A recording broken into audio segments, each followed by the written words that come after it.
मालती अपनी बहू काजल के साथ रहती है। वो लोग बहुत अमीर होते हैं और उनके घर पर चंपा नाम की नौकरानी काम करने आया करती है। एक रोज, अरे ओ चंपा महारानी, कहाँ चली तू? रात का खाना तेरा भूता कर बनाएगा क्या?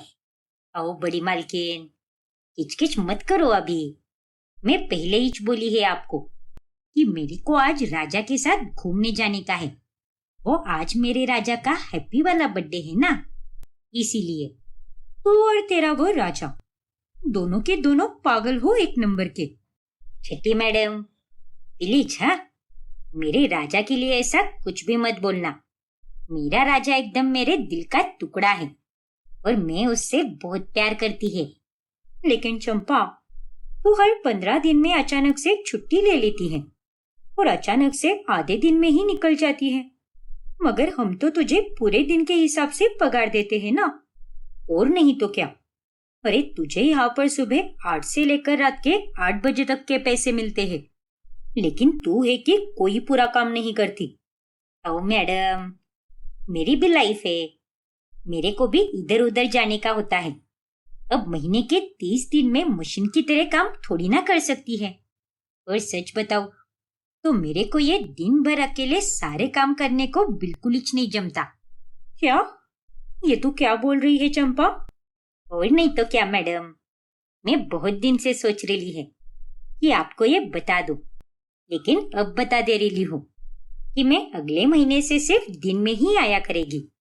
मेरे से वो पूरे दिन का काम नहीं हो पाएगा। अरे ओ मंदबुद्धि औरत, ये तू क्या बकवास किए जा रही है? अगर तू सारे दिन का काम नहीं करेगी तो हम दोनों वो काम किससे करवाएंगे? और तुझे ये बात अच्छे से पता है कि हमें घर में एक ही नौकरानी चाहिए जो घर के सारे काम कर सके। देख चंपा, हमें वो 10 नौकर रखकर अपने दिमाग का दही नहीं करना। हाँ चंपा, और तुझे यहाँ पर क्या तकलीफ हो रही है? हम तो तेरे साथ कितने अच्छे से पेश आते हैं, लेकिन तू अब हमें ऐसे इन वक्त पर धोखा दे रही है। अरे नहीं मैडम, मैं आपको कोई धोखा नहीं दे रही है और मैं थोड़ी ना कोई काम छोड़ रही हूँ। मैं तो बस अपना काम आधा कर रही हूँ। वो मेरे मगज का भाजीपाला हो रहा है ना, इसीलिए। इतना कहकर चंपा वहां से चली जाती है। हे भगवान, माँ जी, अब हम क्या करेंगे? चंपा अगर आधा दिन आएगी तो बाकी के सारे काम कौन करेगा? और कहाँ से लाएंगे हम दूसरी नौकरानी?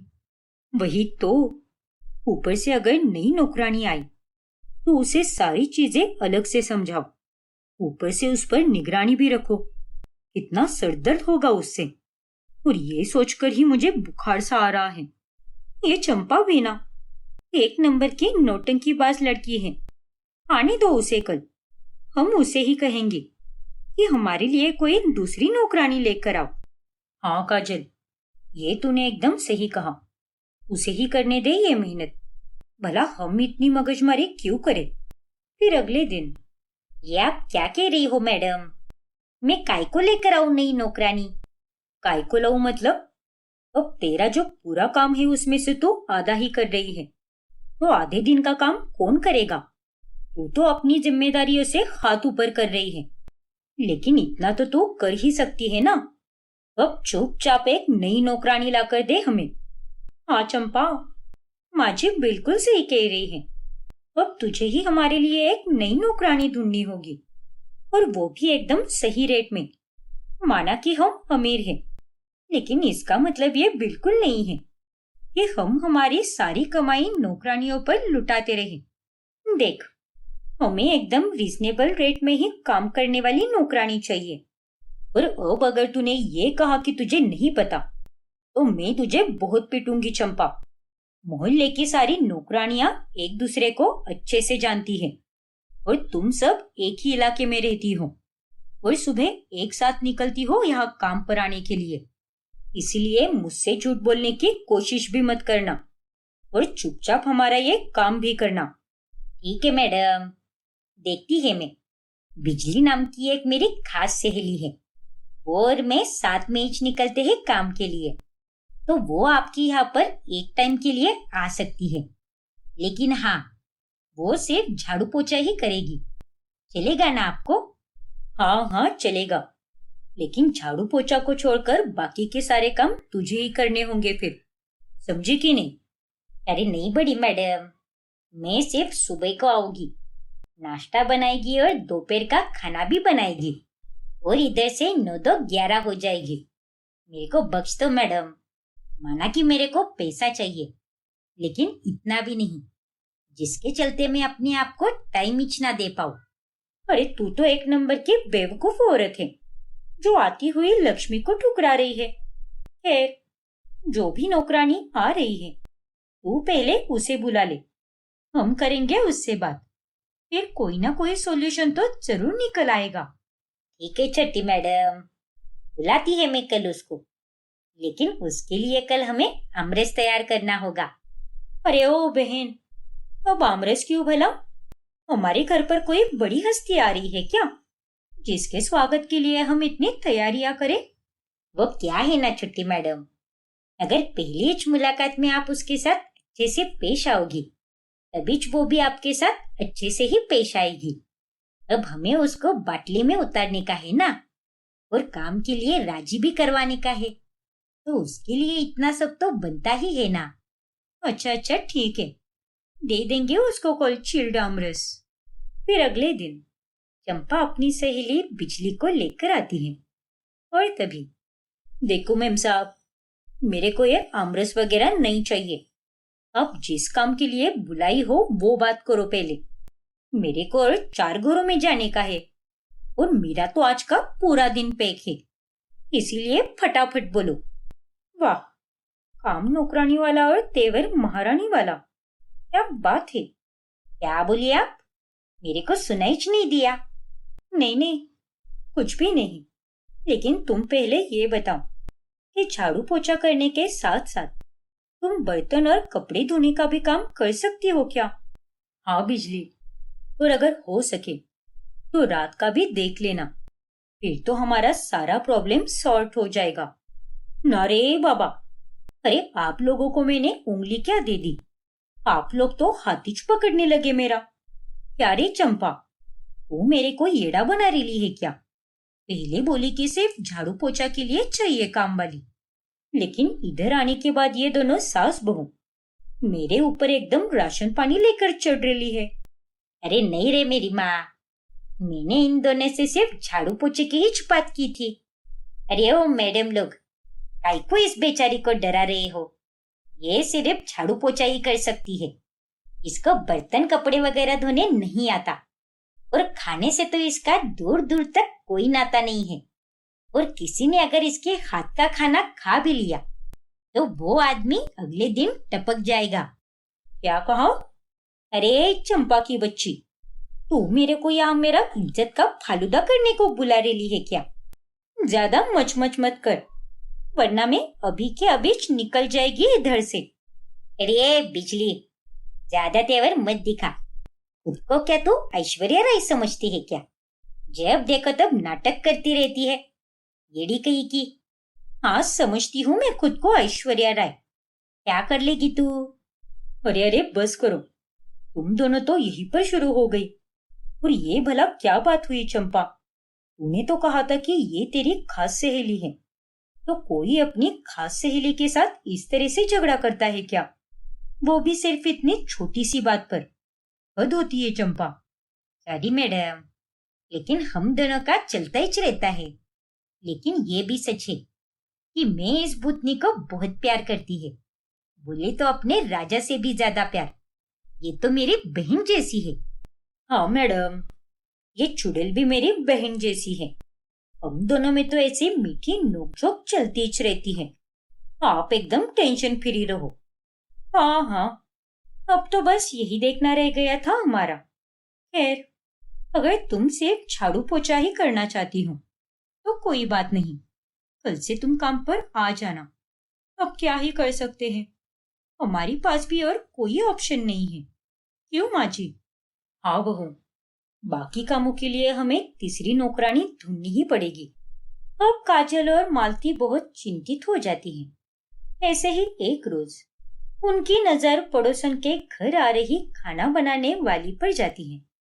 अरे माँ जी, हमारी पड़ोस में जो रीना आंटी रहती है, उनके घर पर तो रात में खाना बनाने वाली आती है। और मैंने तो ये भी सुना है कि वो काफी कम चार्जेस लेती है और खाना भी एकदम टेस्टी बनाती है। तो हम आंटी से उसके लिए बात कर सकते हैं। अरे तू पागल हो गई है क्या काजल? अगर वो लड़की रीना के घर पर खाना बनाने जाती है तो वो लड़की हमारे घर पर क्यों ही आएगी? अरे एक समय पर दो जगह पर कोई कैसे जा सकता है? सच में तू तो एक नंबर की अकल की अंधी है। ओफो माँ जी, वो रीना आंटी के घर पर रात के 8 बजे जाती है और वो वहां से 10 बजे निकलती है, क्योंकि रीना आंटी के घर पर सभी लोग लेट खाना खाते हैं और इसीलिए आंटी उससे देर से खाना बनवाती है। वहीं दूसरी तरफ अगर हमें देखा जाए तो हम खाना जल्दी खाते हैं, तो हम उसे यहाँ पर 6 बजे बुलाया करेंगे। फिर 2 घंटे वो यहाँ पर खाना बनाएगी, फिर उसके बाद वो रीना आंटी के घर पर जाएगी। सिंपल। अरे हाँ, इसके बारे में तो मैंने सोचा ही नहीं। लेकिन वो बस ज्यादा पैसे ना मांग ले, क्योंकि हमें तो अपने बजट में ही बैठने वाली नौकरानी चाहिए। ज्यादा पैसे मांग लिए तो हम उसे नहीं ले सकते। हाँ माँ जी, ये बात तो एकदम सही है। लेकिन आप उल्टा क्यों सोच रही है? अच्छी बातें सोचिए ना। नहीं मांगेगी वो ज्यादा पैसे। फिर वो दोनों सास बहू रीना के घर जाकर उससे उस नौकरानी के बारे में पूछताछ करने लगती है। फिर रीना उन्हें गुनगुन द्वारा बनाया गया सूप देती है। अरे वाह, क्या कमाल का सूप बनाया है ये। इसे पीकर तो इंसान के अंदर अलग ही एनर्जी आ जाए। सच में ये सूप तो एकदम टेस्टी बना है। हाँ बहू, और जो औरत सूप ही इतना बेहतरीन बनाती है, वो सारा खाना बेशक कमाल का ही बनाती होगी। प्लीज रीना जी, हमारे घर पर भी कह दो उसे आने के लिए। वो दरअसल हमारे घर पर सारे काम करने के लिए चंपा आया करती थी, लेकिन अब वो केवल सुबह से लेकर दोपहर तक ही रहेगी। फिर उसके बाद हमने झाड़ू पोछा करने के लिए एक और नौकरानी लगवाई है। और अगर ये गुनगुन मान जाएगी तो हमारे रात के खाने की टेंशन ही मिट जाएगी। और हाँ, रेट कैसा है उसका? ये आजकल की नौकरानियां और उनके रेट्स, उसे सुनकर तो इंसान को हार्ट अटैक आ जाए। अरे नहीं नहीं, आप दोनों ये कैसी बातें कर रही हो? और आप लोगों के पास तो कितना पैसा है, और फिर भी आप होके इतना सोच रही हो। सोचना तो पड़ता ही है ना रीना जी। अगर हम लोग अंधों की तरह पैसे खर्च करते रहे तो एक ना एक दिन हम कंगाल हो जाएंगे। हाँ मालती जी, ये बात भी सही है। खैर, आप चिंता मत कीजिए। गुनगुन और हमारा रिश्ता तो एकदम घर जैसा है, और आप दोनों तो मेरी पहचान के ही हो। तो वो बेचारी आपसे ज्यादा पैसे नहीं लेगी, लेकिन कभी कभार अगर उसने एक्स्ट्रा का काम कर दिया या फिर कोई स्वादिष्ट डिश बना दी, तब आप लोग उसे एक्स्ट्रा के पैसे दे दिया करना। मैं भी यहाँ पर यही करती हूँ, जिससे उसे बहुत अच्छा लगता है और वो पहले से भी ज्यादा मन लगाकर काम करती है। और रीना जी, अब ये भी कोई कहने वाली बात है क्या? तो फिर हम दोनों ये बात पक्की समझे ना? अरे काजल, तुम दोनों तो ऐसे पेश आ रही हो जैसे मेरे पास गुनगुन का हाथ मांगने आई हो। अब हालात ही ऐसे हो चुके हैं आंटी। हमें अपने सारे काम धाम छोड़कर मिशन नौकरानी ढूंढो पर ध्यान देना पड़ रहा है। और नहीं तो क्या, मेरी सारी सहेलियां कह रही थी कि ट्रिप पर चलो, लेकिन मैंने उन्हें होल्ड पर रखा है, क्योंकि मुझे पहले ये नौकरानियों का मैटर सॉल्व करना है। फिर उसके बाद ही मेरी जान में जान आ जाएगी। अगर नौकरानियां ना रहे तो हमारी दुनिया तो इधर के उधर हो जाती है। सारे काम वैसे के वैसे ही पड़े रहते हैं। पता नहीं उनके बिना हमारा क्या होगा। हाँ काजल, ये बात तो तूने एकदम सही कही। लेकिन तुम दोनों चिंता मत करो, समझो बात पक्की ही है। और आप गुनगुन की टेंशन मत लो, वो मेरा कहा जरूर मानेगी। और वैसे भी उसे बहुत दिनों से एक और काम चाहिए था। अब उसके खर्चे भी दिन ब दिन बढ़ते ही जा रहे हैं, इसीलिए वो भी खुद के लिए पैसे जोड़ना चाहती है। चलो अच्छा है फिर। Thank you so much aunty. इस तरह रीना के काम वाली गुनगुन अब काजल और मालती के घर पर शाम होने पर खाना बनाने आया करती है। ऐसे ही एक दिन जब चंपा और बिजली को इस बारे में पता चलता है, तभी ये सब क्या चल रहा है मैडम? आपने उस लोमड़ी को काम पर रखने से पहले हमसे एक बार भी क्यों नहीं पूछा? ये क्या बकवास है चंपा?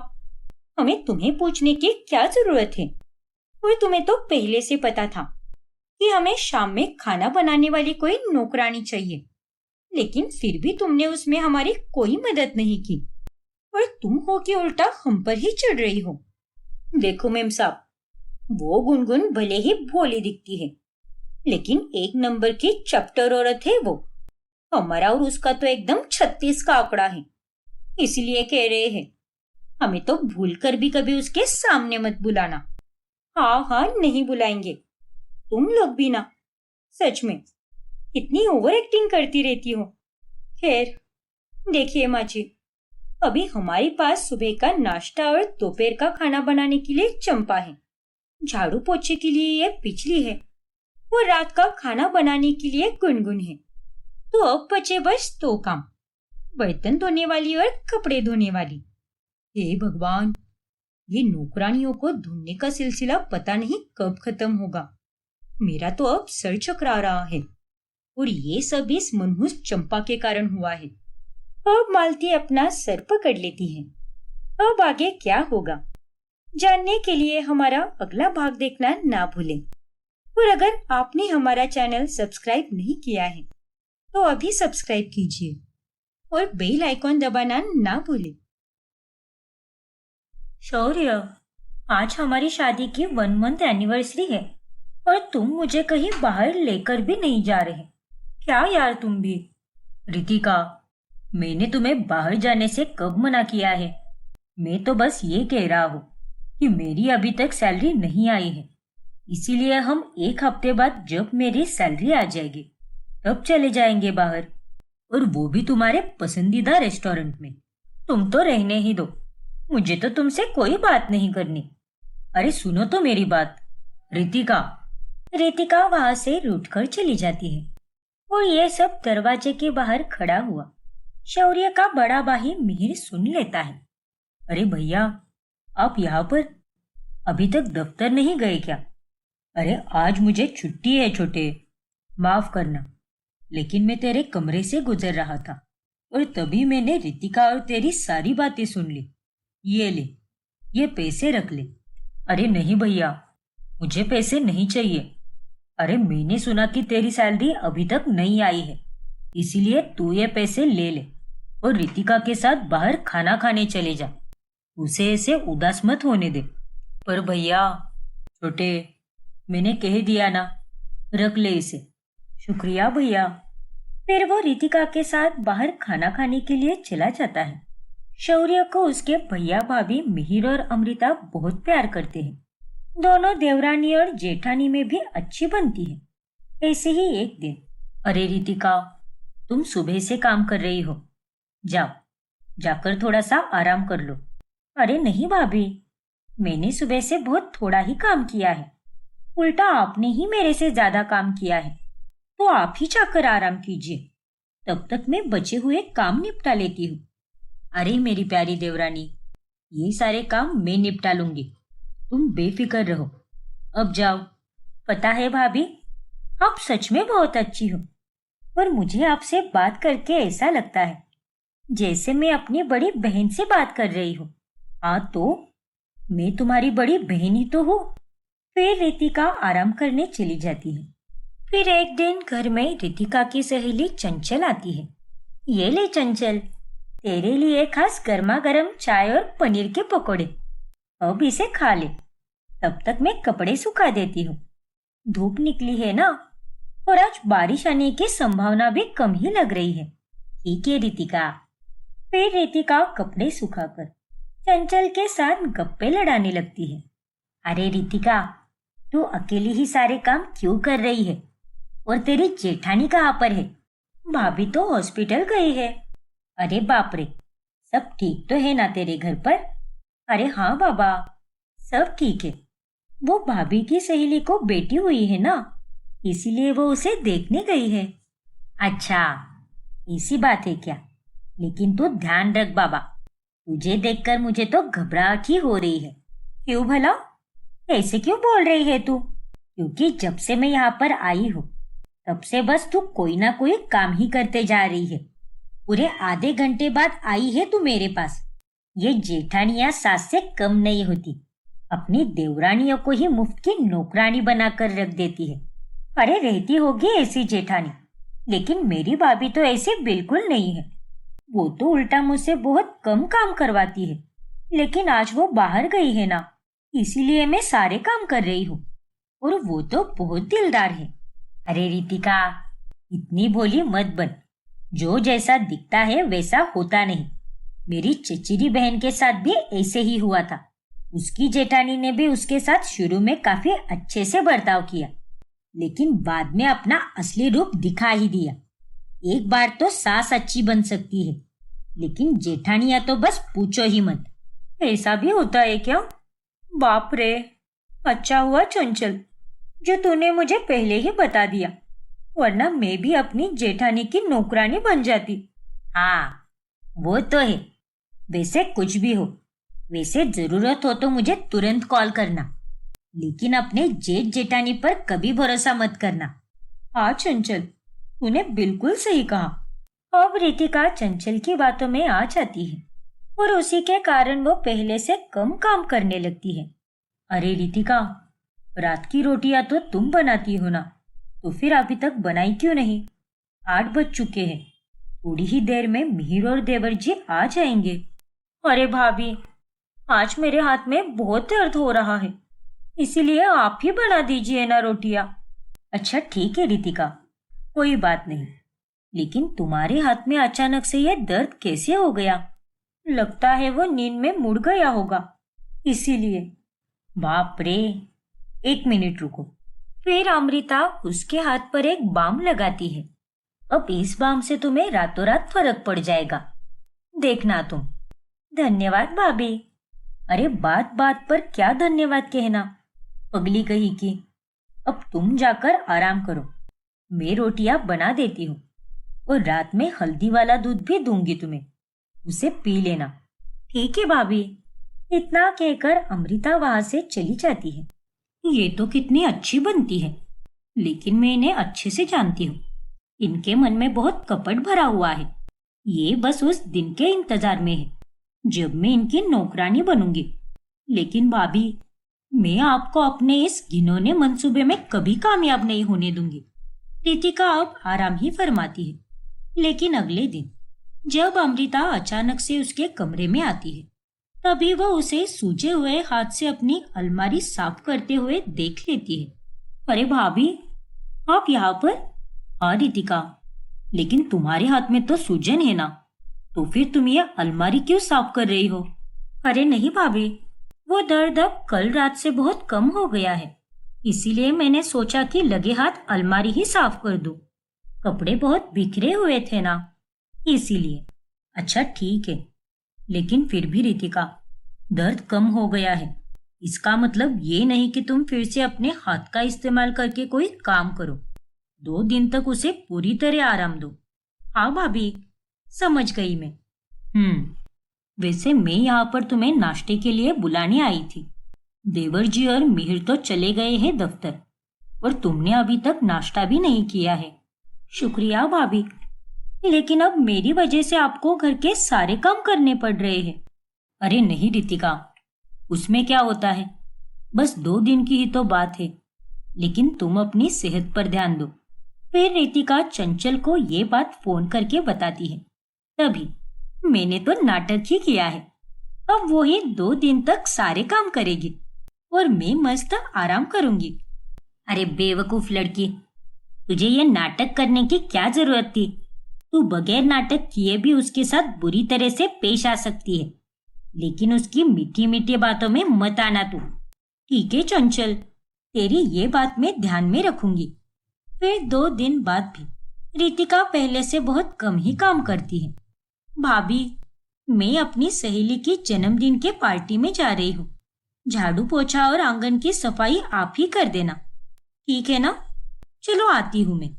अरे पर रितिका, रितिका उसकी बातों को अनसुना करके वहां से चली जाती है। पर अब अमृता को ही घर का सारा काम करना पड़ता है। ऐसे ही एक दिन। क्या हुआ है अमृता? तुम्हारे चेहरे पर बहुत थकान सी लग रही है। तुम्हारी तबीयत तो ठीक है ना? हाँ मिहिर, सब ठीक है। वो बस आजकल दिन रात घर के लगभग सारे काम मुझे ही करने पड़ रहे हैं, इसीलिए मुझे बहुत थकान से महसूस हो रही है, बाकी कुछ नहीं। अरे अगर घर के सारे काम तुम ही करती हो तो फिर रितिका क्या करती है? 2 दिन तो उसके हाथ में सूजन थी, इसीलिए मैंने ही उसे काम करने से मना किया था, लेकिन उसके बाद से तो वो बहुत ही कम काम करने लगी है। तो फिर तुम्हें उससे इस बारे में कहना चाहिए ना। इस तरह कैसे चलेगा? आखिर वो भी इस घर की बहू है, तुम्हारी देवरानी है वो।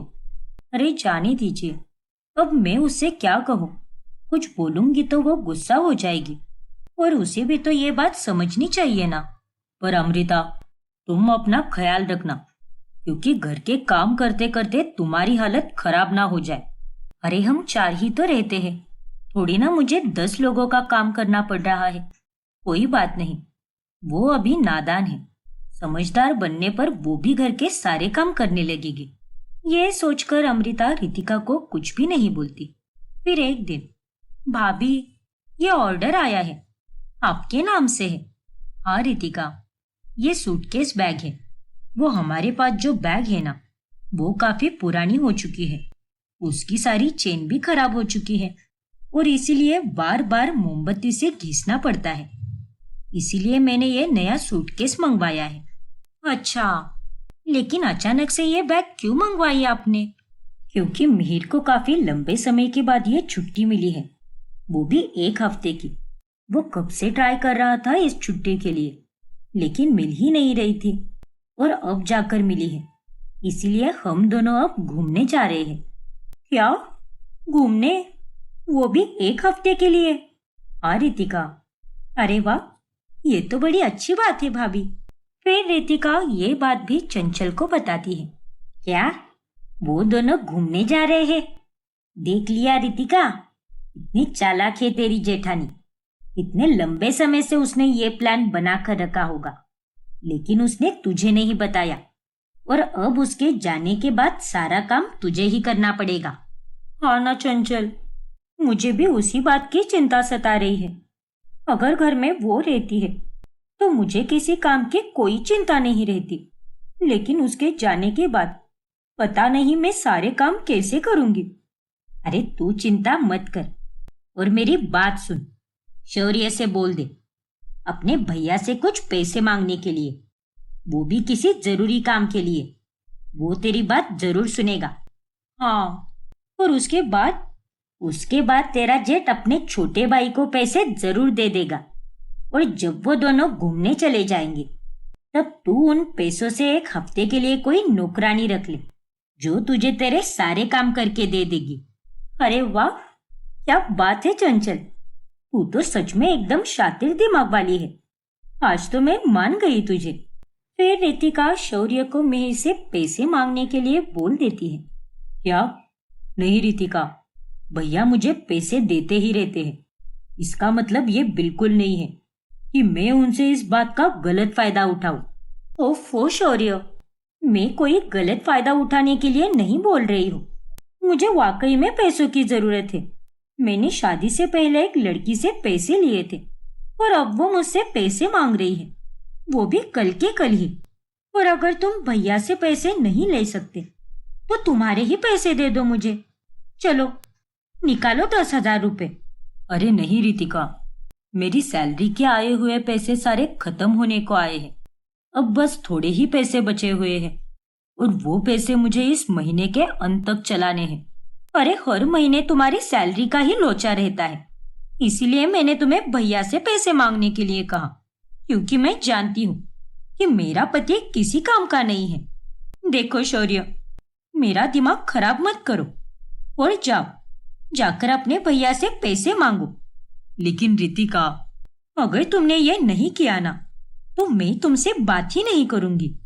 रितिका के इस बर्ताव के कारण शौर्य को मिहिर से झूठ बोलकर पैसे मांगने पड़ते हैं और मिहिर भी फौरन शौर्य को पैसे दे देता है। और फिर जब अमृता और मिहिर घूमने जाते हैं तभी रितिका नौकरानी से घर के सारे काम करवाती है। अब मुझे आराम मिल रहा है क्योंकि नौकरानी घर का सारा काम कर रही है। लेकिन ध्यान रखना कहीं मिहिर उसे देख ना ले।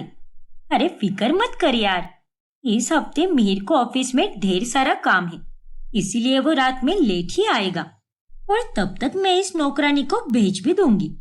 और अगर उसे पता चल भी गया तब भी वो मेरा कुछ नहीं बिगाड़ पाएगा क्योंकि मैंने उसे अपने दबाव में जो रखा है। चलो अच्छा है, लेकिन अगर उसको भी ऑफिस से छुट्टी मिल पाती तो मैं भी उसके साथ चली जाती कहीं घूमने। हाँ ना यार, वो भी है। रितिका और चंचल ऐसी ही बातचीत करते हैं और घूमकर आने के बाद अमृता की तबीयत थोड़ी खराब हो जाती है और तभी घर में एक पूजा भी होने वाली होती है। रितिका, कल पूजा है जिसमें बहुत से लोगों का खाना बनाना होगा और तो और आश्रम में भी प्रसाद भेजना होगा और मेरी तबीयत अभी तक ठीक भी नहीं हुई है, तो तुम मेरी प्लीज मदद कर देना कल। माफ करना भाभी, लेकिन मैं अभी अपने मायके जा रही हूँ। वो पापा की तबीयत ठीक नहीं है ना, इसीलिए उन्होंने बुलाया है। मैं आज रात में वहीं पर रहूंगी और कल सीधे दोपहर में पूजा के लिए आ जाऊंगी। अरे बाप रे, ऐसी बात है तो ठीक है रितिका, तुम चली जाओ, मैं जैसे तैसे देख लूंगी यहाँ पर कुछ ना कुछ। शुक्रिया भाभी। इतना कहकर रितिका चंचल के घर चली जाती है और रात भर वो वहीं पर रुकती है।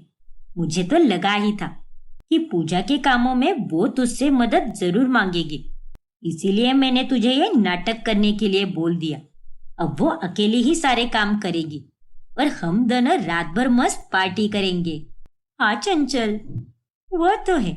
फिर अगली सुबह जब अमृता खाना बना रही होती है तभी, हे भगवान, लड्डू में तो घी की जरूरत पड़ती है, लेकिन ये डब्बा कहीं मिल ही नहीं रहा मुझे। शायद रितिका ने कहीं पर रख दिया होगा, उसे ही फोन करके पूछ लेती हूँ। फिर अमृता रितिका को कॉल करती है, लेकिन वो कॉल ही नहीं उठाती। इस कारण वो उसकी माँ को कॉल करती है और तभी उसे पता चलता है कि रितिका अपने मायके गई ही नहीं है। क्या?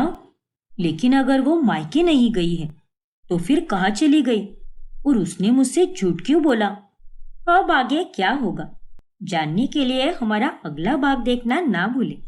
और अगर आपने हमारा चैनल सब्सक्राइब नहीं किया है तो अभी सब्सक्राइब कीजिए और बेल आइकॉन दबाना ना भूलें। श्यामा अपने छोटे बेटे समीर की शादी के लिए लड़की ढूंढ रही होती है।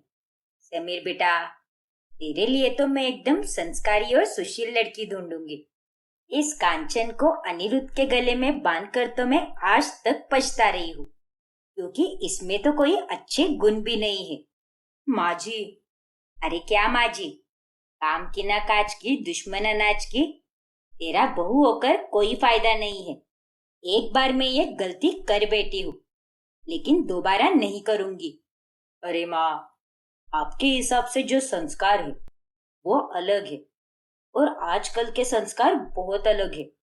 लड़कियां संस्कारी तो होती है, लेकिन उस हिसाब से नहीं जैसा आप सोच रही हो। अगर आप कहो कि आपकी बहू दिन के 24 घंटे बस पूजा ही करे, आपकी सेवा करती रहे, तो ये तो होने से रहा, क्योंकि आजकल की लड़कियां काफी आगे जा चुकी है। अरे चुप कर तू, बड़ा आया मुझे संस्कारों का पाठ पढ़ाने वाला। देखना तू, ये श्यामा चौबे अपने लिए एक संस्कारी बहू ला कर ही रहेगी। फिर खूब ढूंढने के बाद श्यामा अपने बेटे के लिए एक लड़की पसंद करती है जिसका नाम मयूरा होता है। मयूरा अनाथ होती है और वो अपनी मामी ललिता के साथ रहती है।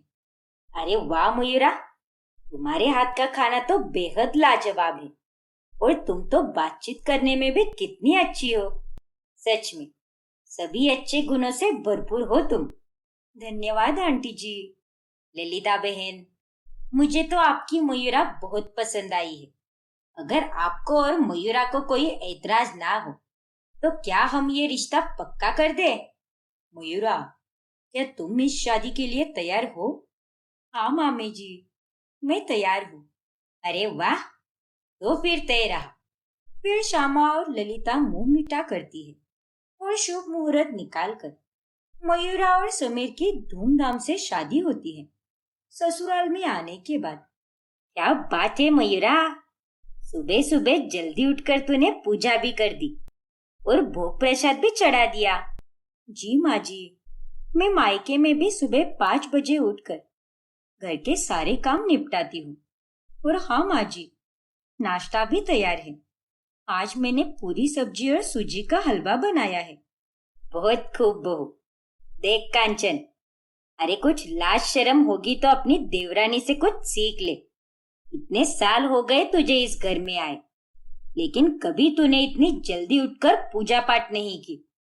लेकिन आज मेरी गुनी और सुशील मयूरा बहू ने वो सब कर दिया जो इतने दिनों से मैं तुझे बता रही थी। माँ जी, आपको तो बस मेरी कमियां ही दिखाई देती है। अरे कभी तो मेरे बारे में कुछ अच्छा बोल दिया करो। अरे क्या अच्छा ही करूं तेरी, कुछ काम तो करती नहीं है तू। अरे तेरे ऊपर तो पति संभालने की जिम्मेदारी भी नहीं है। अनिरुद्ध तो साल भर दूसरे देश में ही रहता है। अब चल, सुबह सुबह मेरा मुंह मत खुलवा और जाकर अपनी देवरानी का काम में हाथ बटा। मयूरा अपनी अच्छी हरकतों से अब श्यामा के मन में जगह बनाने लगती है और ये देखकर कांचन को बहुत गुस्सा आता है। अरे जीजी, ये दाल ऐसे नहीं बनाते हैं। लाइए, मैं दिखाती हूँ आपको। तुम्हें क्या लगता है मयूरा कि मैं कोई बेवकूफ हूँ क्या? मुझे कुछ आता नहीं? हाँ? अरे नहीं जीजी, मैंने ऐसा कब कहा? मैं तो बस आपको। अरे चुप कर और ज्यादा सयानी मत बन। मैं तुम्हारी जेठानी हूँ और मुझे तुमसे ज्यादा पता है और मैं तुमसे ज्यादा गुणवान हूँ। माँ जी ने तो बस मेरा नाम बदनाम करके रखा है और कुछ नहीं। तभी श्यामा वहां पर आती है। अरे ओ कलमुही, जितनी ताकत तू ये फालतू की चपड़ चपड़ करने में लगाती है ना, उतनी ही अगर तूने इतने सालों में मेरा दिल जीतने में लगा दी होती तो आज यूं मैं तेरी बदनामी नहीं करती। तू तो है ही बदनामी के लायक। माँ जी, अब जाने दीजिए ना। नहीं मयूरा, ये कांचन एकदम नालायक है और तू, अगर मयूरा तुझे समझा रही है तो चुपचाप सुन लेना।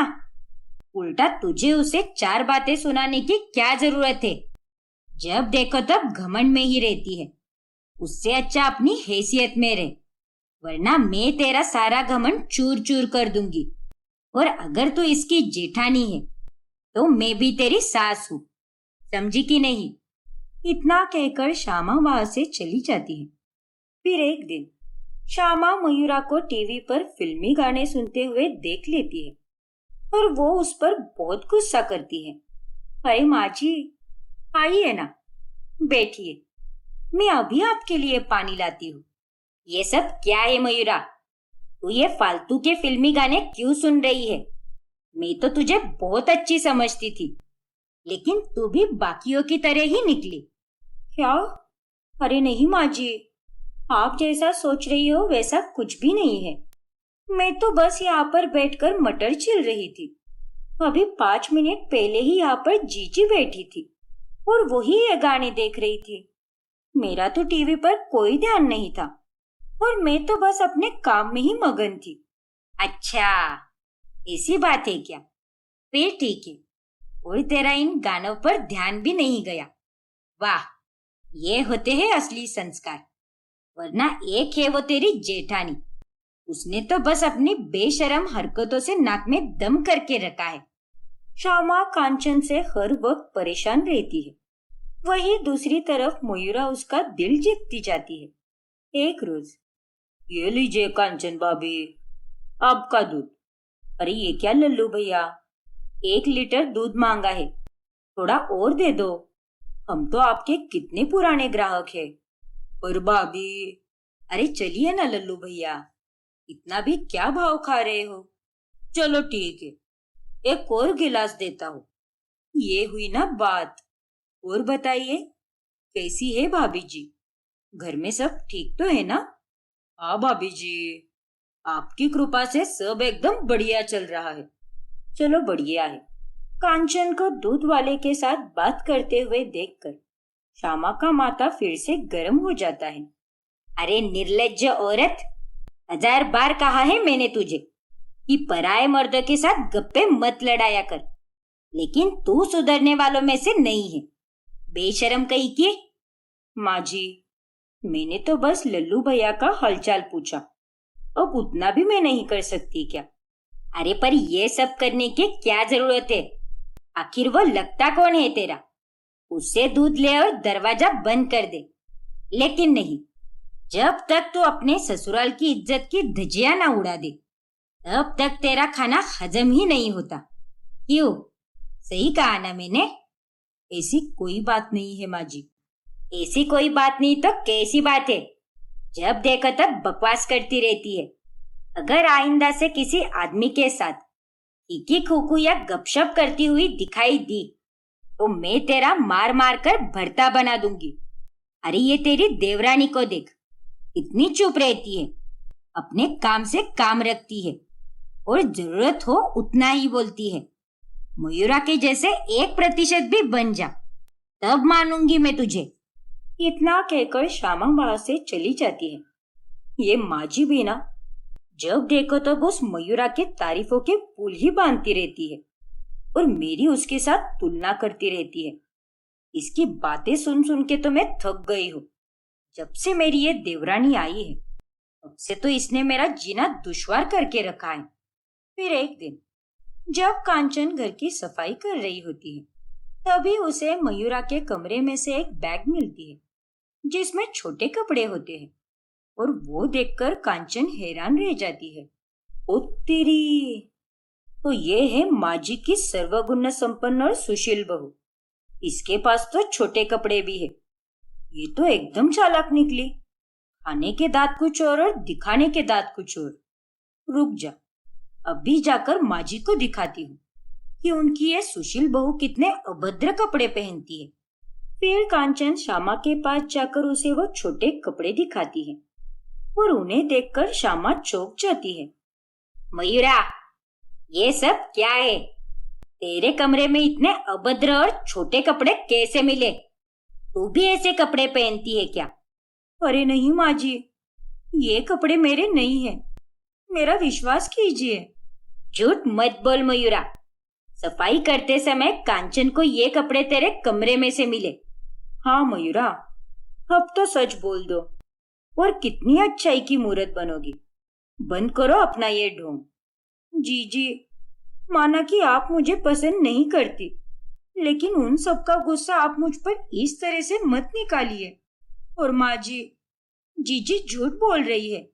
ये कपड़े इन्हीं के हैं और आपको भी ये बात अच्छे से पता है कि जीजी कभी कभार ऐसे कपड़े पहनती है। क्या? नहीं माँ जी, मेरा यकीन कीजिए, ये कपड़े मेरे नहीं हैं। ये मयूरा आपसे झूठ बोल रही है।